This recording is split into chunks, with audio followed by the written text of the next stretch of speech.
Hi guys and welcome back to the channel Deepak Yadav Education. Welcome to the daily Hindu news and editorial analysis of 24th of January 2021. तो guys आज है तारीख 24 जनवरी 2021 और है Sunday. देखेंगे आज का the Hindu complete newspaper. The Hindu complete newspaper को एनालाइज करेंगे, बट लेक्चर में आगे बढ़ने से पहले अगर आप लोगों को ये कंप्लीट न्यूज़पेपर का पीडीएफ चाहिए तो क्या करना है, सबसे पहले डाउनलोड करना है टेलीग्राम, और फिर टेलीग्राम डाउनलोड करने के बाद सर्च बॉक्स में टाइप करना दीपक यादव एजुकेशन। और गाइस टेलीग्राम का लिंक जो है वो नीचे डिस्क्रिप्शन बॉक्स में दे दिया है। उस लिंक के ऊपर आप क्लिक करोगे वो अपने आप ही चैनल ओपन हो जाएगा, उसको ज्वाइन कर लेना। वहां से आप डेली बेसिस पे पीडीएफ को डाउनलोड कर पाओगे और अपने नोट्स वगैरह इजीली बना पाओगे। नाउ अभी तक आपने इस YouTube चैनल को सब्सक्राइब नहीं किया है तो नीचे रेड कलर का बटन आ रहा होगा, सबसे पहले इस चैनल को सब्सक्राइब कर लो, साथ ही साथ बेल आइकन भी प्रेस कर लेना ताकि आप कोई भी वीडियो का नोटिफिकेशन मिस ना कर पाओ। नाउ हमेशा की तरह हम लोग अपने लेक्चर को एक क्वेश्चन के साथ स्टार्ट करेंगे। तो आज आप लोगों को मैप में जाकर देखना है फ्रांस को, ठीक है।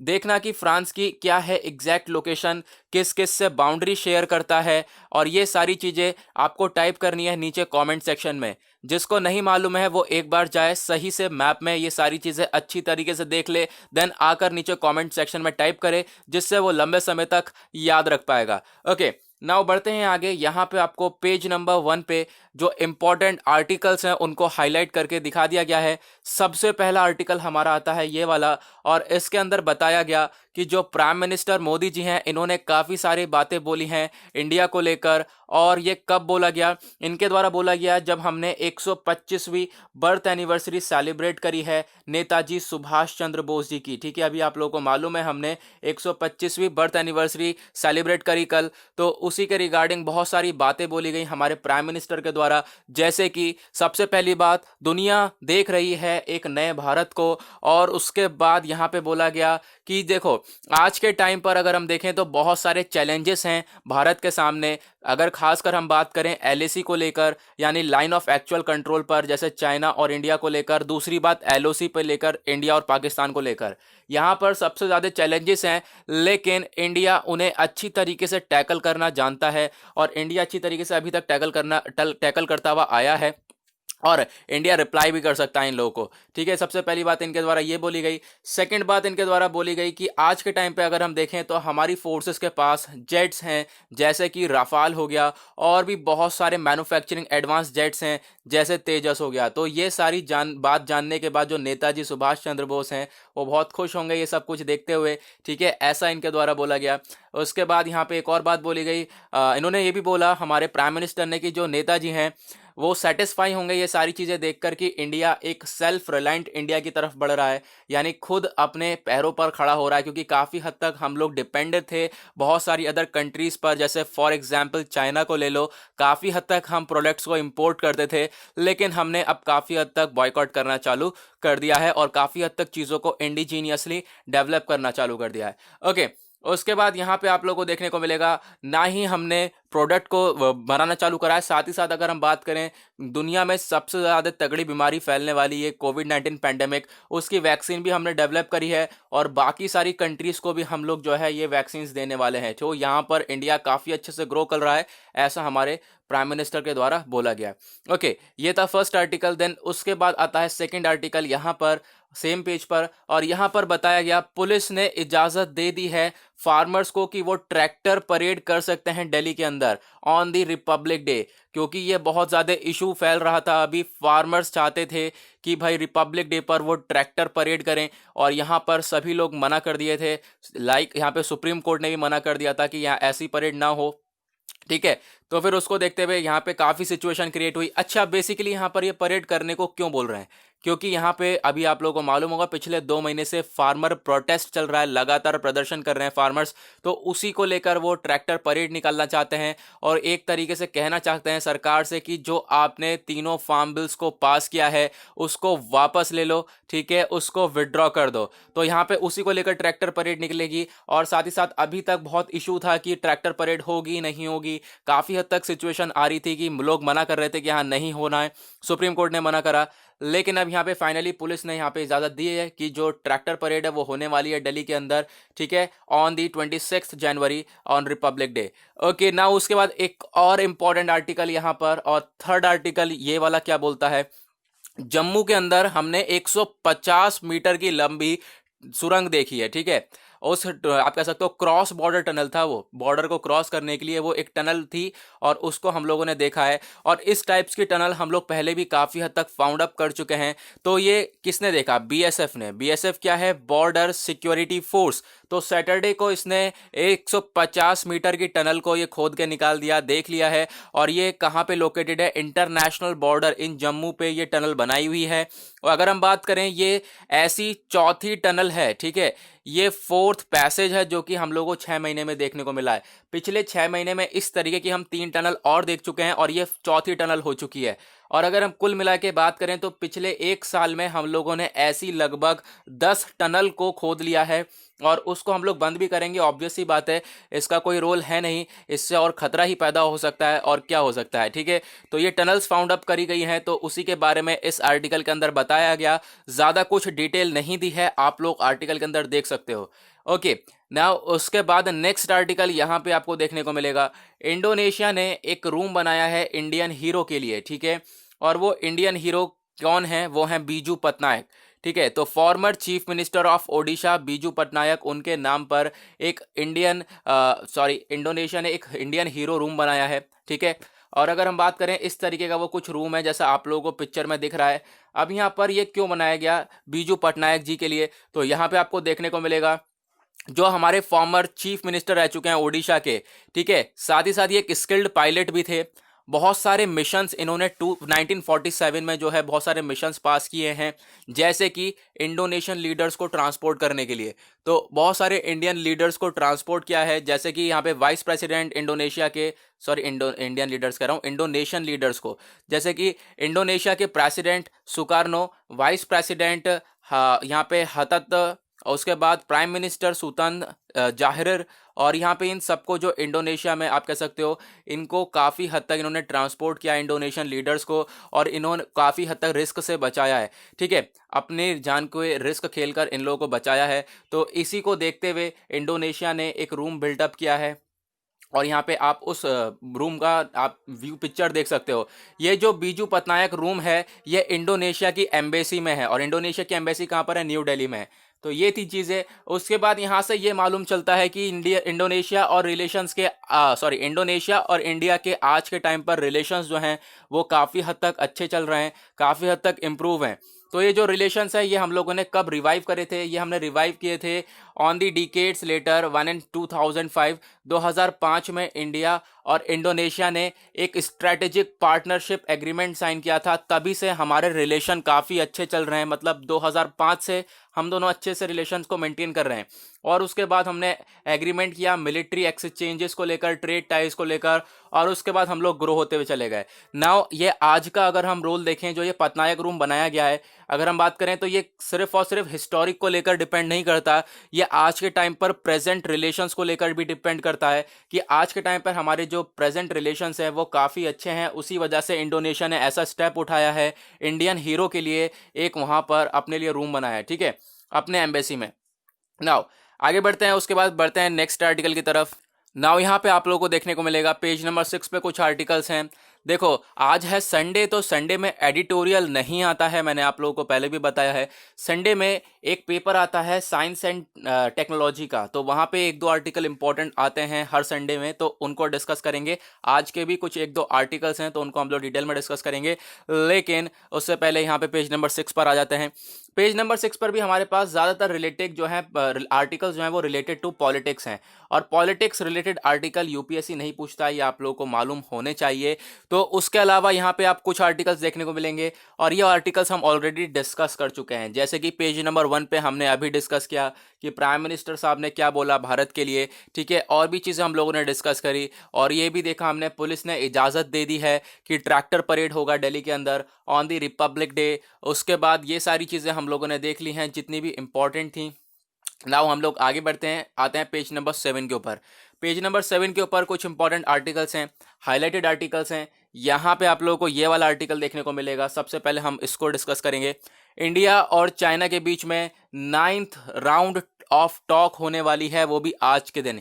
यानी आज इंडिया और चाइना मिलकर बैठकर नवी बार बात करने वाले हैं। क्यों? क्योंकि इंडिया और चाइना का जो आज के टाइम पर इशू चल रहा है बॉर्डर को लेकर, वो अभी तक स्टैंड ऑफ लगातार जारी है एलएसी पर। तो उसका कोई सोल्यूशन निकालने के लिए यहाँ पर ये नवी राउंड टॉक होने वाली है। नवी बार यहाँ पे इंडिया चाइना साथ में बैठकर बातचीत करने वाले हैं।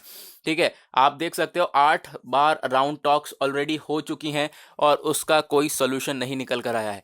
नाउ यहाँ पे अगर हम बात करें, इंडिया और चाइना ने शेड्यूल करा है कि भाई आज जो है नवी राउंड टॉक होने वाली है कॉप्स कमांडर की।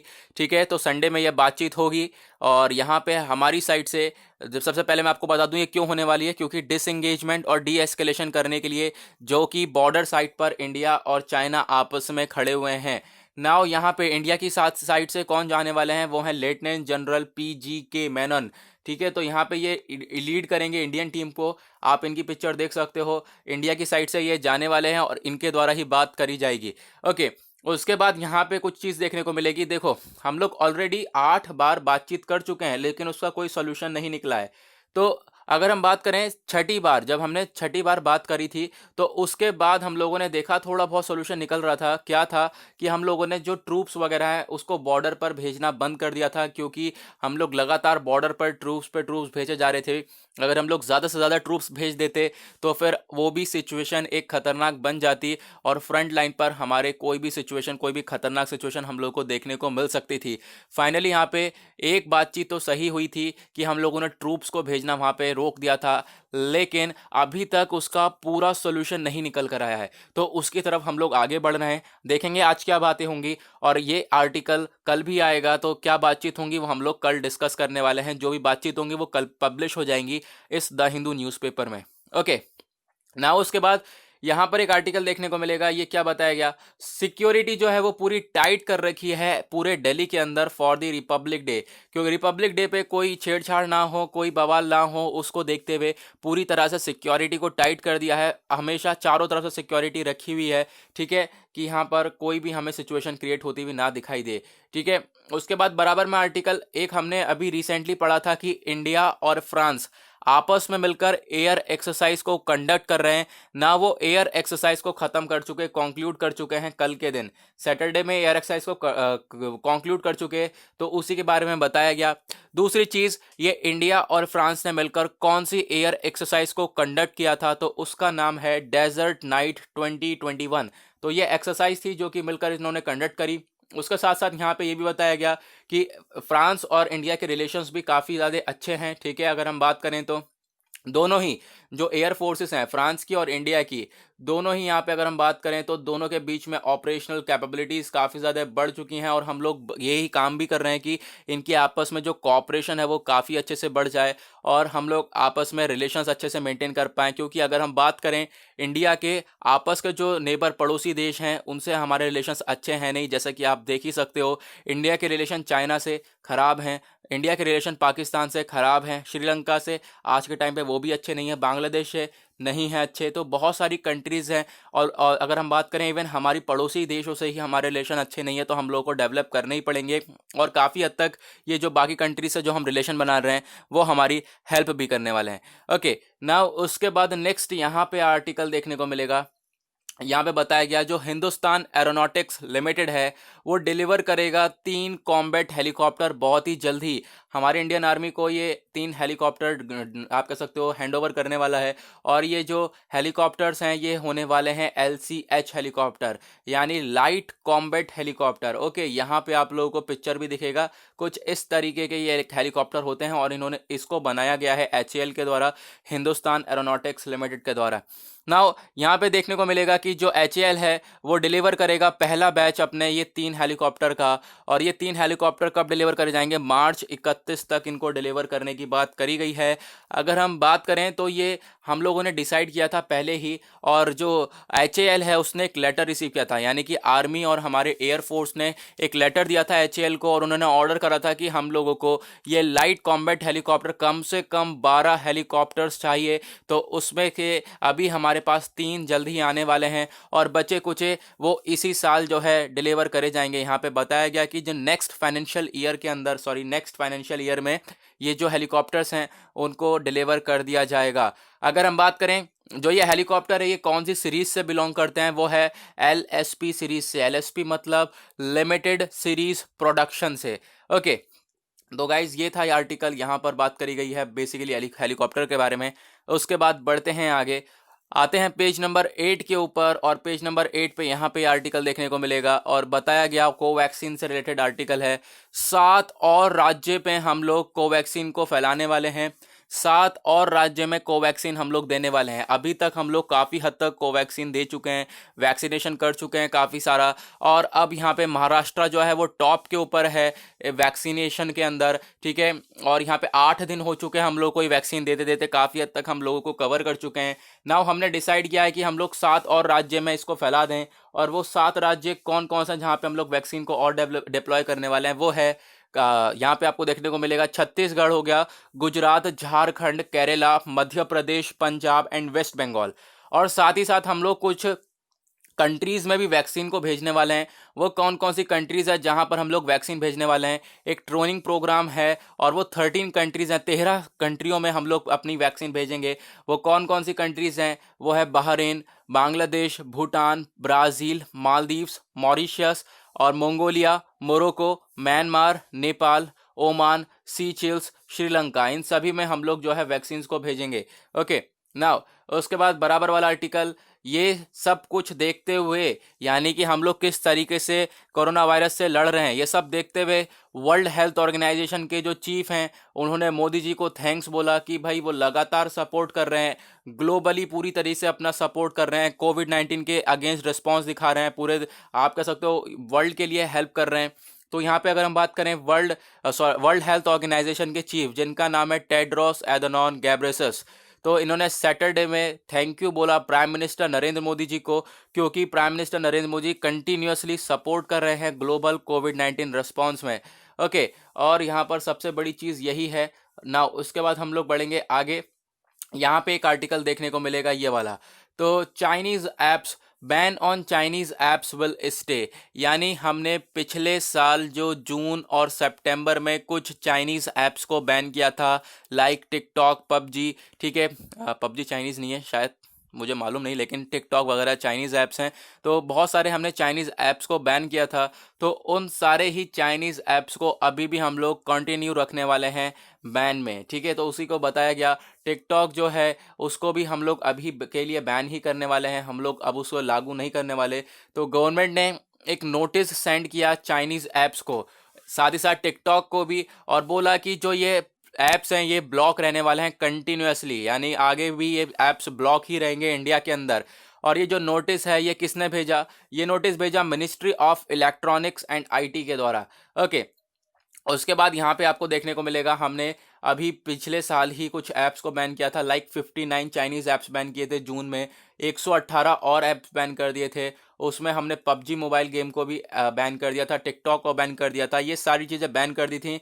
और क्या इसके पीछे रीज़न दिया था कि भाई ये हमारी सोवरेनिटी के लिए खतरनाक हैं, ठीक है, ये डेटा चोरी कर रहे हैं, तो ये जो ऐप्स हैं ये काफ़ी ज़्यादा खतरनाक हो जाते हैं। तो इस सब को देखते हुए हम लोगों ने इन सबको ऐप्स को बैन किया था, और वो लगातार कंटिन्यू ऐप्स बैन रहने वाले हैं, ये भी हम लोगों ने पढ़ लिया इस आर्टिकल के अंदर। नाउ आगे बढ़ेंगे, यहाँ पे जो है आर्टिकल इंपॉर्टेंट नहीं है, बट जान लो कि लालू जी की हेल्थ जो है वो काफ़ी ज़्यादा ख़राब हो चुकी है, एम्स में उन्हें शिफ्ट कर दिया गया है। तो यहाँ पे बताया गया लालू प्रसाद यादव जी का।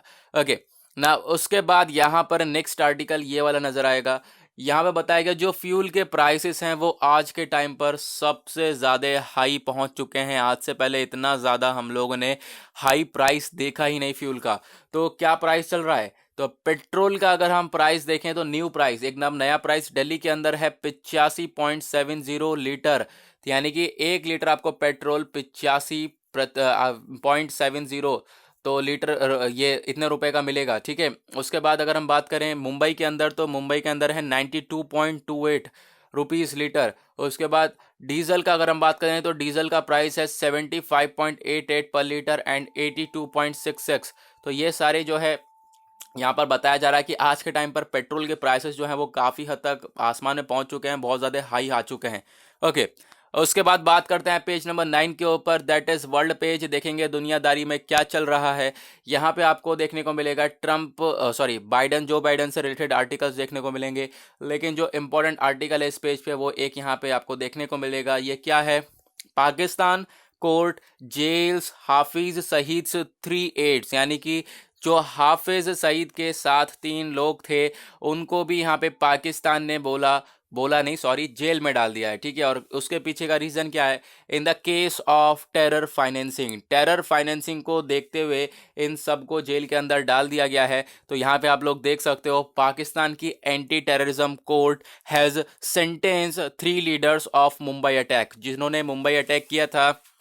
ठीक है, उनके जो 3 लीडर्स हैं, मास्टरमाइंड हाफिज सईद और जामत उद दावा और टेररिस्ट ऑर्गेनाइजेशन, ये सब जो है इन सबको जेल में जो है डाल दिया है और टेरर फाइनेंसिंग का केस लगा के। तो यही चीज़ बताई गई है यहाँ पर। फाइनली यहाँ पर बढ़ तो रहे हैं आगे, लेकिन यहाँ पर ये सब पता क्यों करा जा रहा है? ताकि जो है अभी पाकिस्तान की खुद ही हालत ख़राब है। पाकिस्तान खुद, अगर हम बात करें, फाइनेंशियल एक्शन टास्क फोर्स के ग्रे लिस्ट के अंदर है, वार्निंग लिस्ट के अंदर है, तभी यहाँ पे ये सारे काम कर रहा है। ठीक है, अदरवाइज यहाँ पर ये ऐसे काम करता नहीं। नाउ आगे बढ़ते हैं, आते हैं पेज नंबर 10 के ऊपर, दैट इज बिजनेस पेज। यहाँ पे आपको देखने को मिलेगा कोई आर्टिकल आज के लिए इंपॉर्टेंट है ही नहीं, कुछ भी आर्टिकल इंपॉर्टेंट आया ही नहीं है। हाँ, एक आर्टिकल है नीचे। यहाँ पे ये आर्टिकल क्या बताता है? साइबर सिक्योरिटी का ट्रेंड अगर हम देखें तो वो अनप्रेडिक्टेबल होता जा रहा है आफ्टर कोविड-19। साइबर सिक्योरिटी जो है वो काफ़ी ज़्यादा तक बढ़ती जा रही है, क्योंकि साइबर अटैक्स भी बढ़ते जा रहे हैं। ओके, साइबर अटैक हम लोग को बढ़ते हुए दिखाई दे रहे हैं, तो हम लोग को साइबर सिक्योरिटी की तरफ आगे बढ़ना ही पड़ेगा और बहुत सारी चीज़ों को कंडक्ट करना पड़ेगा। खैर, आर्टिकल इसमें भी दम नहीं था ना। उसके बाद आएंगे पेज नंबर 11 के ऊपर, that is science and technology page. यही पेज है जो संडे में इंपॉर्टेंट हो जाता है। वो है, यहाँ पर आए हैं 2 आर्टिकल जो कि हम डिस्कस करने वाले हैं। सबसे पहला आर्टिकल आता है ये, यहाँ पे बताया गया जो जर्मन साइंटिस्ट हैं उन्होंने एक पैरालाइज चूहे को, पैरालाइज जो माइस था उसको वापस से चलना, आप कह सकते हो चलने के काबिल बना दिया, उसे वापस से चलना सीख गया वो। उस चूहे को पैरालिसिस था। ठीक है, तो जर्मन रिसर्चर्स ने यहाँ पे एनेबल किया कि अब यहाँ पे मैं आपको बताना चाहता हूँ ये पैरालिसिस ठीक कैसे हुआ। तो ये जो पैरालाइज्ड माइस था, इसके जो स्पाइनल कॉर्ड था ना, पीछे स्पाइनल कॉर्ड जो उसके अंदर इंजरी थी, उसकी वजह से ये चल नहीं पा रहा था। तो उसको देखते हुए जो जर्मन रिसर्चर थे उन्होंने इंजेक्ट कर दिया इसमें एक प्रोटीन। ठीक है, एक डिजाइनर प्रोटीन को इंजेक्ट कर दिया इसके ब्रेन के अंदर, तो उसकी वजह से ये चूहा चला। लेकिन उसके बाद अगर हम देखें, स्पाइनल कॉर्ड की जो इंजरीज होती हैं वो ह्यूमंस के अंदर भी हो जाती हैं। ठीक है, रीढ़ की हड्डी की इंजरीज जो होती हैं वो इंसान के अंदर भी हो जाती हैं। कैसे? स्पोर्ट्स खेलते हुए या फिर ट्रैफिक एक्सीडेंट्स की वजह से वो पैरालाइज हो जाते हैं। लेकिन अगर हम बात करें तो इससे ज़्यादा इफेक्ट हमारे पड़ता नहीं है। क्या है? क्योंकि जो नर्व फाइबर्स हैं जो है वो ज़्यादा, जो आप कह सकते हो, because not all of the nerve fibres that carry information between muscles and the brain are able to grow back. यानी कि ये सही हो जाते हैं हम लोग, क्योंकि ज़्यादातर जो हमारी नर्व फाइबर्स हैं वो ज़्यादा कनेक्टेड नहीं होती हैं और वो वापस से ग्रो हो जाती हैं। अगर हम बात करें स्पाइनल कॉर्ड की तो यहाँ पे इजीली रिकवरेबल है ये पैरालिसिस। अगर हम बात करें माइस का जो नर्व सेल्स था उसको हमने रीजनरेशन के लिए एक प्रोटीन का इस्तेमाल किया, एक प्रोटीन को इंजेक्ट करा उसकी बॉडी में, देन उसके बाद ही वो चल पाया। तो इसी तरीके से यहाँ पर एक सॉल्यूशन निकाल दिया गया है। जो ट्रीटमेंट है इसमें क्या होगा, एक जेनेटिक इंफॉर्मेशन को इंजेक्ट करा जाएगा ब्रेन के अंदर, ताकि जो ब्रेन है वो एक प्रोटीन को प्रोड्यूस कर सके। और उस प्रोटीन का नाम क्या है, इसके नोट्स बना लो, नोट डाउन कर लो। इस प्रोटीन का नाम है, जो भी प्रोड्यूस करेगा वो है हाइपर इंटरल्यूकिन 6। तो ये यहाँ पे बताया गया है ये सब according to the universities website. तो इन सब चीज़ों के थ्रू यहाँ पे एक पैरालाइज्ड माइस को चलने के काबिल बनाया है यहाँ पर। ओके, तो ये था आर्टिकल। उसके बाद आगे बढ़ते हैं नेक्स्ट। यहाँ पे बेसिकली बात करी गई है एक एंटी विनोम स्नेक के बारे में। तो हम लोगों ने एक स्नेक की खोज कर दी है।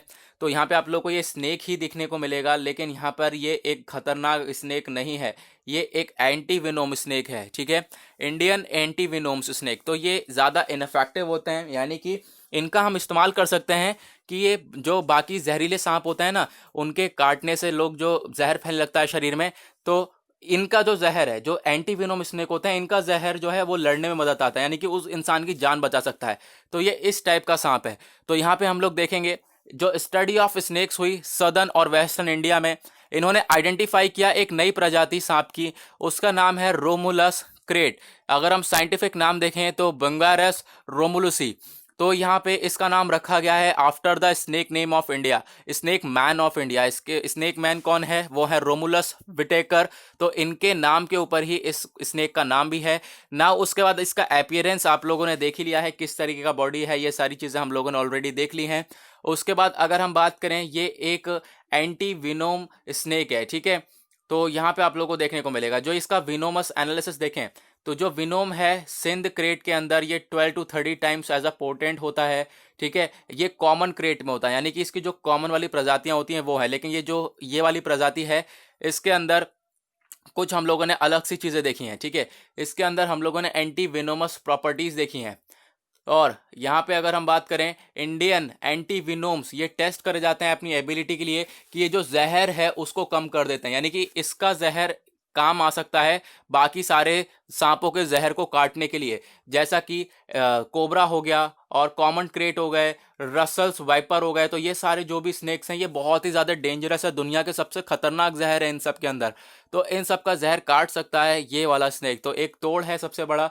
उसके बाद यहाँ पे एक बहुत ही इंपॉर्टेंट डेटा बताया गया कि इंडिया के अंदर 58,000 लोगों की डेथ होती है हर साल। नहीं नहीं, हाँ हाँ, देखो काफ़ी हद तक यहाँ पे डेथ देखने को मिलती, और यहाँ पे बताया गया कि 58,000 लोग हर साल मर जाते हैं इंडिया में due to the snake bite, सांप के काटने से। तो यहाँ पे ये था डेटा, और ये है स्नेक के बारे में, कौन सी प्रजाति है इसको भी आप पढ़ लेना। ओके, तो गाइस इसी के साथ होता है आज का हमारा न्यूज़पेपर एनालिसिस पूरी तरह से समाप्त। आई होप आप लोगों को सारी चीज़ें क्लियर हो गई होंगी, और चैनल को सब्सक्राइब नहीं किया है तो सब्सक्राइब कर लो, बेल आइकन प्रेस कर लो। तो मिलेंगे आप लोगों से नेक्स्ट वीडियो में। आज के लिए bye bye, have a nice day.